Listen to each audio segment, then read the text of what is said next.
The Utah state legislature just passed a bill getting rid of public unions. There is a lot to unpack here, but it just passed in the House, so it hasn't passed in the Senate. It hasn't been signed into law.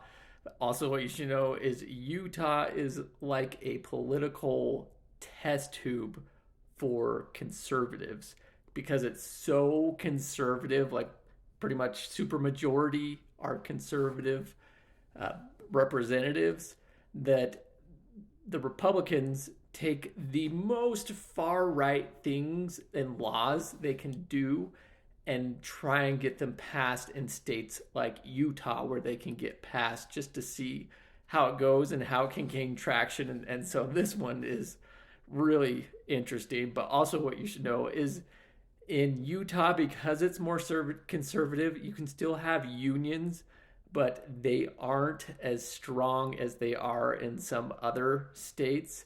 And there can be a lot of problems here in Utah. There's not a lot of good training in unions, and there's a lot of issues with uh, personal representatives in unions and getting the representation that you need.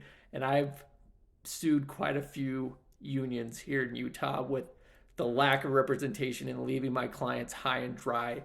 But so they're trying to abolish it completely, and there's including teacher unions, and there's a lot of teachers, because the union is so bad, that they just opt out of the union and they get insurance, and because of that, then they don't have to deal with a union representative. They just have insurance and they can get an attorney like me to represent them, which can be a lot better, especially with how crazy it is, understanding public employment law and your rights, your constitutional rights as a public employee. So that's one thing that the bill does, is it still requires them to get professional liability insurance. So as a practical matter, I can see how it can be more beneficial, because having an attorney could be way better than what a lot of people are dealing with the current union as is. But also, it's a First Amendment issue, because you're essentially abolishing their right to assemble, the free speech, bargaining rights. So there's issues to unpack there as well. I don't think the law as it stands will be able to pass, but I think that also something has to be done with the unions. Again, I've been suing them all the time. It needs to be fixed. I don't know if abolishing them is the way to go, but there needs to be, they need to beef it up. They need better training with their unions.